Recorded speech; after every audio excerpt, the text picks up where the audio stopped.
Hi friends, இப்போ நம்ம என்ன பார்க்க போறோம்னா இந்த விஜிஎஸோட க்ரீம் செப்பரேட்டர் மிஷினை தான் பார்க்க போகிறோம்.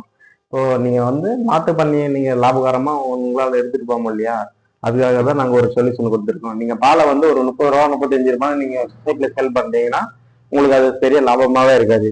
இப்போ இது மூலிமா நீங்கள் விஜிஎஸ் க்ரீம் செப்பரேட்டர் மூலிமா பண்ணீங்கன்னா உங்களுக்கு பால் தனியாகவும் க்ரீம் தனியாகவும் தனித்தனியாக பிரித்து கொடுத்துருவோம். நீங்கள் அதை க்ரீமாகவும் சேல் பண்ணிக்கலாம், இல்லை நெய்யாக காசியும் சேல் பண்ணிக்கலாம்.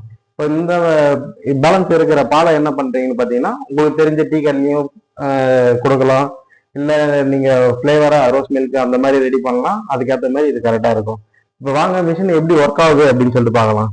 இப்போ பார்த்தீங்கன்னா உங்களுக்கு சுவிட்ச் வந்து இங்கேயே கொடுத்துட்றோம். உங்களுக்கு நீங்கள் டேரெக்டாக ப்ளக் பாயிண்ட் அந்த போகணும் அப்படின்ற ஒரு அவசியமே கிடையாது. இது வந்து 10 லிட்டரு எஸ்எஸ் பவுலில் தான் கொடுத்துருக்கோம். அதனால உங்களுக்கு துருப்பிடிக்கும் அப்படின்னு சொல்லிட்டு எந்த ஒரு பிரச்சனையும் வராது. இதை பார்த்தீங்கன்னா நீங்கள் வந்து ஒரு 1 ஹவருக்கு 70 லிட்டர் பால் வரைக்கும் உங்களுக்கு தாராளமாக இது சப்ளை பண்ணி கொடுக்கும். வாங்க இப்போ பார்க்கலாம் எப்படி யூஸ் ஆகுது அப்படின்னு சொல்லிட்டு. இப்போ சுவிட்ச் ஆன் பண்ணுறேன். மோட்டர் என்ன ஆகுது, பால் எடுத்து ஊற்ற போகிறேன்.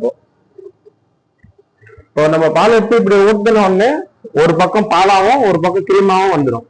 நீங்கள் பாலாகவும் சேல் பண்ணிக்கலாம், கிரீமாவும் சேல் பண்ணிக்கலாம். நீங்கள்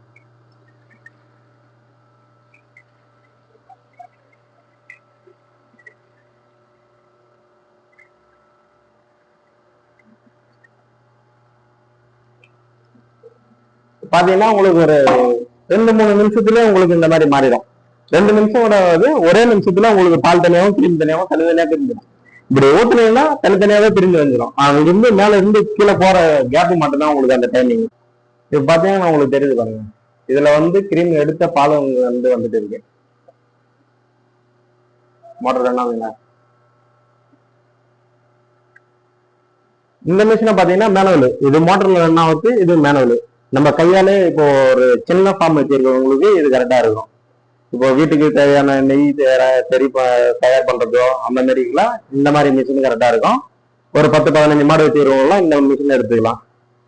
இப்போ இந்த பக்கம் பாத்தீங்கன்னா உங்களுக்கு பால் தனியா வந்தது, கிரீம் இதுல தனியா வருது பாருங்க, தெரியுதுங்களா?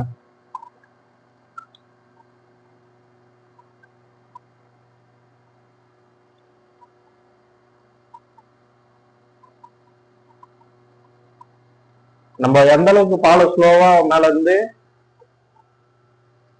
இதுதான் அட்ஜஸ்ட்மெண்ட். இது எதுக்காக யூஸ் ஆகுது பாத்தீங்கன்னா உங்களுக்கு வந்து மேல இருந்து பாலோட அளவை கீழே கொஞ்சம் கொஞ்சமா அளவுறதுக்காக, நீங்க அதை கரெக்ட் பண்றதுக்காக. நீங்க அதிகமா திருப்பி வச்சீங்கன்னா உங்களுக்கு கிரும்பு கொஞ்சம் சீக்கிரமா வந்துடும். அப்புறம் பாத்தீங்கன்னா கொஞ்சம் லிக்விடா வரும், கொஞ்சம் தண்ணியா வர மாதிரி. இதுல பால் அளவு